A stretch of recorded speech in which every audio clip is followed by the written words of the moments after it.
Have you ever wondered about the origins of boxing? It's a sport that can be traced back to ancient civilizations. Picture this. It's around 3000 BC, and the mighty civilization of Egypt is in its prime. On the walls of tombs, we find the earliest evidence of boxing. Depictions of men engaged in a contest of strength and skill, throwing punches at each other. Fast forward a few centuries to the 7th century BC, in the heart of ancient Greece. Boxing is introduced to the ancient Olympic Games. But don't imagine the boxing we know today. These were brutal bouts with little to no rules or protection for the fighters. Then we journey to the Roman Empire, where boxing continues to evolve. The sport becomes even more brutal, with fighters using leather-covered metal studs, and at times, the contests even resulted in death. As centuries passed, boxing took a backseat in Europe during the Middle Ages, but it survived in different forms across other parts of the world. Boxing re-emerged in the 18th century in England, signaling the dawn of a new era for the sport. A significant milestone was the introduction of the London Prize Ring rules in 1743. These rules, including the use of gloves, a limited number of rounds, and a defined ring, were revolutionary for the time, setting a new standard for the sport that was more humane and less brutal. As the 19th century rolled in, a raw and unfiltered version of the sport grew popular: bare-knuckle boxing.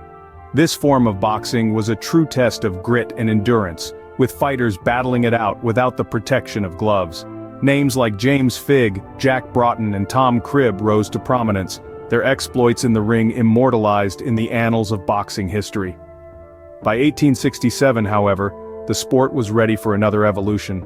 The Marquess of Queensberry rules were introduced, marking a seismic shift in the sport. These rules included the use of padded gloves, 3-minute rounds, and a 10-second count for knockdowns. This laid the foundation for the boxing we know today, a balance of power, strategy, and endurance. The early to mid-20th century ushered in what many consider the golden age of boxing. The sport was filled with legendary heavyweight champions who captured the public's imagination. Jack Dempsey, Joe Louis, Rocky Marciano, and Muhammad Ali, these were more than just names. They were icons who brought boxing into mainstream consciousness. But the evolution of boxing didn't stop there.